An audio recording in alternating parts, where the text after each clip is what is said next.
हिमाचल प्रदेश में चुनाव की तारीखों का ऐलान हो चुका है और अब बीजेपी और कांग्रेस, जो कि यहां पर सबसे प्रबल दावेदार और कड़ी टक्कर जिनके बीच मानी जाती है, वो बीजेपी और कांग्रेस ही हैं।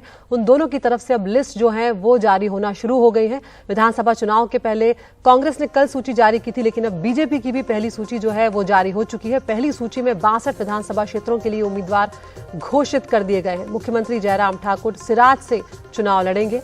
मतदान की तारीख 12 नवंबर है और मतगणना जो है वो 8 दिसंबर को होने जा रही है। तो यहाँ पर अब जब कांग्रेस की लिस्ट इस बार पहले आ गई है और बीजेपी में भी काफी मंथन हुआ है इस लिस्ट को लेकर, 68 सीटों वाली है हिमाचल प्रदेश की विधानसभा, तो यहाँ पर बहुत महत्वपूर्ण होगा ये जो उम्मीदवारों का खासकर चयन हुआ है। हमारे साथ हमारे senior executive editor Akhilesh Sharma जुड़ गए हैं। अखिलेश, बीजेपी की जो पहली सूची आई है इसमें 62 विधानसभा क्षेत्रों के लिए उम्मीदवारों को घोषित कर दिया गया है। किन किन बातों का ख्याल रखा गया है और क्या क्या महत्वपूर्ण इस बार होने वाला है बीजेपी की तैयारी में? इस बार अदिति काफी दिलचस्प रहा है बीजेपी के उम्मीदवारों के चयन की प्रक्रिया, क्योंकि इस बार सभी जो मंडल हैं बीजेपी के हिमाचल प्रदेश में, वहां पर मतदान करवाया गया। सभी मंडल अध्यक्षों ने अपने वोट डाले। सबसे कहा गया कि 3-3 उम्मीदवारों के नाम आप जो है अपनी पसंद के डालिए, और ये बैलेट बॉक्सेस बाकायदा रखे गए थे जिसमें कि वोट डाले गए थे।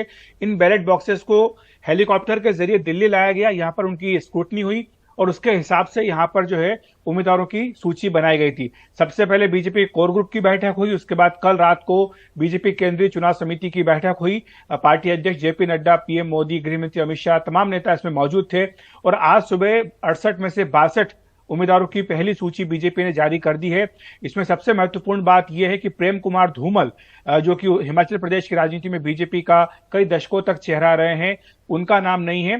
पार्टी नेताओं के मुताबिक उन्होंने खुद ये कहा था कि इस बार वो चुनाव नहीं लड़ना चाहते हैं। आप जानते हैं कि परिवारवाद को लेकर बीजेपी लगातार हमला कर रही है और उनके बेटे अनुराग सिंह ठाकुर केंद्र में मंत्री हैं, और पिछली बार प्रेम कुमार धूमल खुद सीएम कैंडिडेट थे, लेकिन अपना चुनाव वो हार गए थे। उसके बाद से वो राजनीति में उतने सक्रिय नहीं रह गए थे। इस बार उन्होंने खुद कहा कि वो चुनाव नहीं लड़ना चाहते हैं, इसलिए उनका नाम इसमें सूची में नहीं है। दूसरी बड़ी बात यह है कि बीजेपी के अभी हिमाचल प्रदेश में 43 विधायक हैं और 43 में से 11 विधायकों के टिकट जो है वो काट दिए गए हैं, एक कैबिनेट मंत्री समेत। तो कुल मिलाकर के 25% जो विधायक हैं उनको रिपीट बीजेपी ने नहीं किया। ये एक बड़ी संख्या है हिमाचल जैसे राज्य के लिए, जहां पर कि केवल 68 विधानसभा सीटें हैं।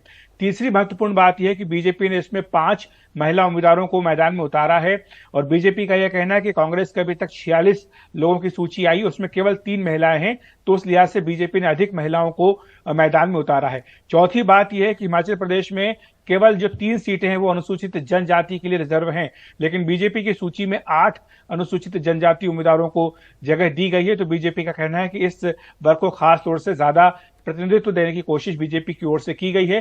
तो यह कुल मिलाकर के बीजेपी का जो उम्मीदवारों का चयन है वो दिख रहा है। 6 सीटें अभी होनी बाकी हैं और बताया जा रहा है कि अगले 1-2 दिनों में इनका भी ऐलान कर दिया जाएगा। रहा सवाल मुख्यमंत्री जयराम ठाकुर का, तो वो सिराज की अपनी पुरानी सीट से ही चुनाव मैदान में उतरेंगे और अब से कुछ देर बाद वो जाकर के अपना पर्चा भी भरने जा रहे हैं। जी, बहुत बहुत शुक्रिया अखिलेश इस तमाम जानकारी के लिए। तो जेपी नड्डा के लिए खासकर ये काफी महत्वपूर्ण होने वाला है, क्योंकि अपना राजनीतिक जीवन जो है उन्होंने हिमाचल प्रदेश से ही शुरू किया था। अब 12 नवंबर को चुनाव है और नामांकन जो है वो भी शुरू हो रहा है। मुख्यमंत्री जयराम ठाकुर जो है वो सिराज, जो अपनी पुरानी सीट है, वहीं से चुनाव लड़ने जा रहे हैं। और इस बार कांग्रेस ने बीजेपी से थोड़ी पहले इस कम से कम सूची जारी करने के मामले में बाजी मार ली है। कल 46 उम्मीदवारों की पहली सूची जो है वो कांग्रेस ने जारी कर दी। कांग्रेस ने 19 मौजूदा विधायकों को फिर से टिकट दिया है। पूर्व मंत्रियों में कौल सिंह ठाकुर, सुधीर शर्मा, प्रकाश चौधरी और चंद्र कुमार चौधरी को फिर से मौका दिया गया है। पहली सूची में 5 नए चेहरे भी शामिल किए गए हैं। 3 महिला उम्मीदवारों को भी यहां पर टिकट दिया गया है। 22 सीटों पर अब भी पेंच फंसा हुआ है और जल्द ही इन 22 नामों का भी ऐलान हो सकता है। तो 12 नवंबर को चुनाव है। अब चुनाव की तारीख बेहद नजदीक आ चुकी है। ऐसे में प्रचार अभियान जो है वो भी जोर पकड़ेगा।